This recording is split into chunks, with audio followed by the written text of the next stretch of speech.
What's going on, everyone? Welcome back to our channel. We are your hosts, the Distorted Theorists. And Peter, we're hosting Marvel Mondays yet again. This is a big one. Captain America. This was a big one. Captain America Civil War. As we said, we were coming off the heels of a little bit of fatigue with Ant-Man and Avengers Age of Ultron, but I do believe this is the one that recaptured audiences. It did until you watched it a second time. Great movie, don't get me wrong. Like, we got the plot of the fallout of Age of Ultron. Yep. We got the Sokovia Accords. Yep.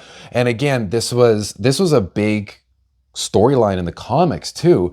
It wasn't Sokovia. It was a reality show with Speedball that ended up like nuking a town and killing a bunch of kids and people too.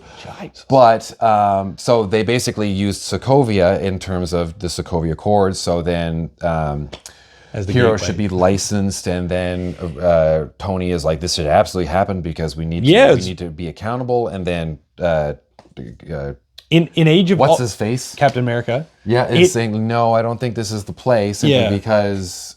Well, I think Age of Ultron, as we said in our previous videos, that was where they were at each other's throats by force. But this was the first time that we seen them actually have differences on a human level. Yeah, they had issues with morals. Right, and that is why the team, well, they split. failed. Yeah, they split in two, and it caused a big rift, which ultimately set up that rift to continue leading into Infinity War and Endgame when we needed heroes the most. And we saw the return of the Winter Soldier. We saw it was Baron Zemo, basically before he became Baron Zemo. Yep. Even though he's called Zemo in the movie.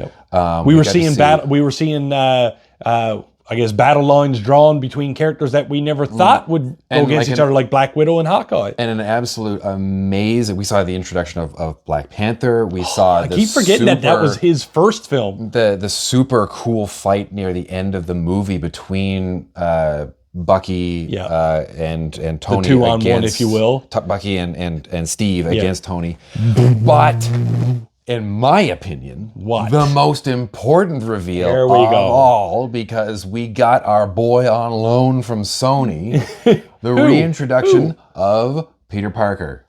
Spider-Man. Oh man, when I heard the rumors about this and we knew that there was going to be something, we didn't know what it was. I knew that it was happening because again, nothing is sacred anymore on the internet, and all this stuff comes out with the rumors and the casting stuff and plot lines, and this person was seen, and the new trailer is going to be coming. It's going to have Spider-Man. And I'll believe it when I see it. Yeah. And I still remember when they showed him in the trailer, under ruse or however it went, and he comes in, and I think in the trailer, does he already have the shield? No, he snatches it as he's doing his flip in. But that's not in the movie. He just lands in the movie and then he takes the shield after. Does he? Yes, if I remember correctly, because when he comes in, he just goes, "Hey everyone," but in the shot in the trailer, he already takes the shield, which is a scene that's later in the fight when he and Steve go at it, and he does the whole thing as like, "Where are you from?" "From Brooklyn." "I'm from Queens." "No, get out." We're buddies. But I know you're going to come for me at this, but I do believe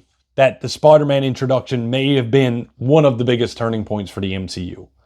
Why would I come for you? Yes, it was. Well, I know you're always talking about it. I'm always talking about the turning points. No, because he was. But I think that was a setup. Like that changed things. Spider-Man is important in any iteration of this. Don't forget, we got important characters. We've got Star-Lord. We've got Black Panther. We've got Thor. All of these characters that are important to the MCU. But to me, I know I'm biased, but Spider-Man is always going to be the one. Always going to be the one for me because, in my opinion, he's the most down to earth, and he just gets the shit kicked out of him all the time. He just, as soon as he's like, everything's going great, and not too bad.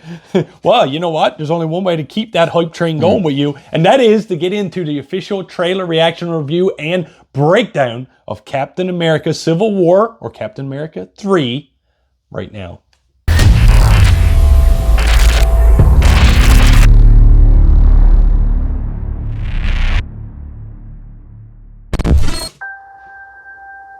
His job.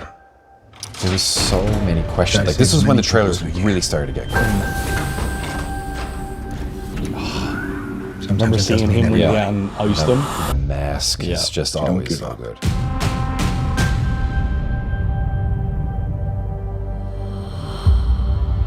We saw a de-aged Tony in this too, which was great. Yeah. Washington, D.C. And I love how they really, like, they made us believe, like, no, the heroes did destroy a lot of the Earth. Like, what does happen when that happens? Okay, that's enough. Captain, people are afraid. That's why I'm here. We need to be put in check. And that was right at the end of the movie, that shot. Whatever form that takes, I'm game. I'm sorry, Tony. If I see a situation pointed south, I And it's can't funny ignore because it. you see Tony, he's the type from Sometimes the I movie wish I that you would could. think would be against the Sometimes I Accords, wanna punch vice you in your versa. perfect But teeth. it wasn't. This I know was we're not so good. The introduction to a character could not have been better. As This a was the solo second still Russo movie. We were also seeing new tech from Tony now. He was getting smarter, right? Make it more. We didn't know what was going to happen when we saw Because the this is after Iron Man 3, so he doesn't... No, this is before. Is it? Yeah, I always forget those mixed up. I think. Maybe not. I They're coming. Oh, so this was the Crossbones one. I got that wrong. The other one. I'm not the Age of one that Ultron. needs to watch their back. This doesn't have to end in a Campus. fight, Tony. Did you know? You just started a they war. kept reasoning through very secret conversations. Holding the... And then you had everyone like on the Vision going on each other. Stay down. Final warning. I could do this all I day. could do this all day. There it is. Great scene. And that was right out of the comics. And this was just like, I don't know, it was so good. And On the roost! hey, everyone. Hey, everyone.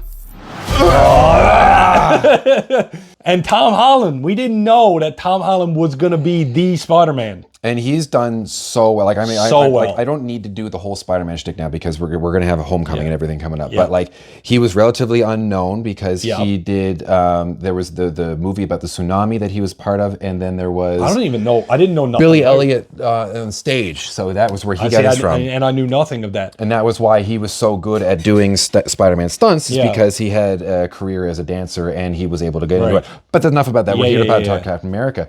So we got to see like the actual death of, Anthony Stark. Yeah. Because it's his mom and dad. I can't Yeah, remember. yeah. At the hands of the Winter Soldier. Spoiler. And that was basically like we had the Civil War, but like there were so many wars that were in between. But that's the thing. We seen them fighting in these trailers, but we didn't know why. We're like, why are they so angry at each other? But that was, again, I hate you. I've been using this word a lot, but that was the catalyst. Once that footage was dropped of Winter Soldier being his assassin badass self, which I don't want to go into it right now, but they totally nerfed my boy Bucky, but I won't talk about that now. But once he's seen that, I mean, how do you go back? You can't. Someone who's murdered your parents, you're not going to take that lightly. No. Friends or no. You know what I mean? And again, that whole is like, did you know? And he's like, I did. Yeah. And just gets that repulsor Yeah. to the face. Yeah. But that would make two people go at each other's throats. 100%. And rightfully so. But that wasn't the beginning of them. The two of them fighting when they thought they had the plan for like I can't, like the Superhuman Registration Act. I can't do this. We can't do. Yeah. We can. We must. We can't. We can't. And then they were coming to a plan. And then what was the one? Oh, when they held Scarlet, when he found out that they were holding Scarlet Witch captive, and he was like, "Damn it! I thought we had this done." Well, I think that what I think this movie done so well is that as a viewer, you were picking a side in real time. I mean, you were watching it, you were hearing Tony's side of things, argument, if you will. You were hearing Cap's argument. And as a human, you were sat there in the theater. I remember you were like, what would I do? Who would I pick? I think I would side with Tony. I think I would side with Cap. I was always Right. team Cap. Yeah, well, I mean, I feel like looking back, I probably was too, because I don't think as the heroes you should be registered type thing. But at the same saw time, both sides of it. Obviously, you're supposed to. exactly, and I think that's what the movie done well, is it made you think about, if I was a superhero put in this position, like we all wish we were, where would I choose? I'm not going to register, but I wouldn't raise like, well, my name is Peter Parkour. I did this, but if I did something and it brought down a building on top of an you'd be orphanage, I'd be like, accountable. I'm gonna, okay, you don't need to figure out who I am, but put me on the raft. Or whatever. Another thing that, again, we didn't really think about, I don't think, in the moment, Was the absence of the Hulk? And Thor, exactly where I was going with that. You don't realize it, you're like, why are they missing, blah, blah. But those are two superhuman beings that I don't think would make this fight feel as big as it was on such a smaller scale, because for a lack of a better term, besides Scarlet Witch and Vision, which again, at this moment in time, we didn't really know the full extent of their powers, everyone was very humanized. Obviously, Tony had the suit and Cap had the superhuman serum. But at the end of the day, they were defeatable. Thor and Hulk are very immortal, for lack of a better term. And Black Panther came out of nowhere too, in terms of like, well, we didn't know what it was, and it wasn't until we figured about the whole vibranium, and the like his suit and everything, and the purple flower and etc. Yeah, and then so obviously to combat him, which didn't happen. But we had Spider-Man. Right. And again, that we got the interaction, like, no, he was a kid, which people kind of realized. Yeah.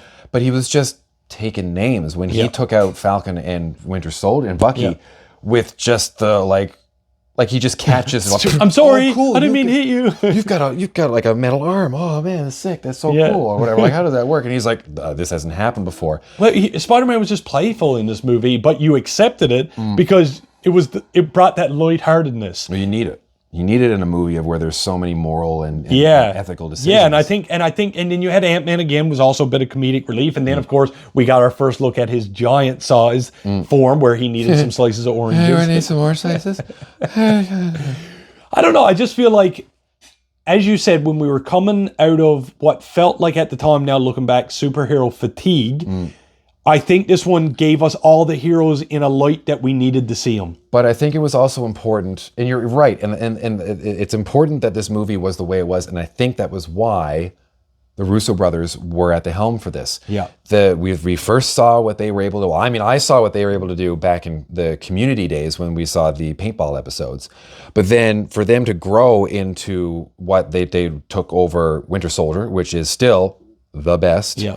And then they did this, and then they went on to do an Infinity War and Endgame, and they're doing Doomsday and Secret Wars. Thank you for accepting that. Which also, I've been hearing lots of rumors now that Doomsday is going to have the asterisk thing, and it's not going to be Doomsday. I heard that it's going to be Avengers versus X-Men. Yeah. But anyway, listen, I'm down for it. But also, one big note that we forgot to mention on this Marvel Monday review is this movie was the start of Phase 3.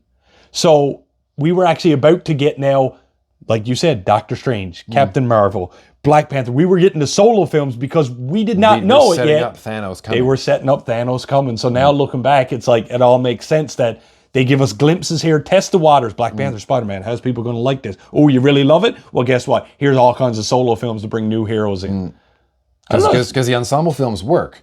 Because they were at the time they were saying like this is almost like another Avengers film. Yeah. Like, we just had Ultron, and like this is still like another. Yeah, I remember that. That was the chatter at the time. It was like, what? We just got Avengers Ultron, and we're already getting Civil War, which looks like Avengers. What? But then we had the huge gap in between till we got to Infinity War. So I guess they were just giving us all the goodies that we wanted to ease us into the new characters before we had that long-awaited Infinity War and Endgame back-to-back drop. Oh, we'll never feel like that again. Until we go and watch them on later Marvel Monday. So make sure you hit that subscribe button, hit that like button, and leave us a comment down below. Well, whose team were you on in Civil War? Were you excited when Spider-Man was announced way back when? And do you feel like you were very excited when you seen Black Panther come on screen for the very first time? And with that, I am the real Jussy. I'm Peter Parkour. And like we always say around here, keep it real.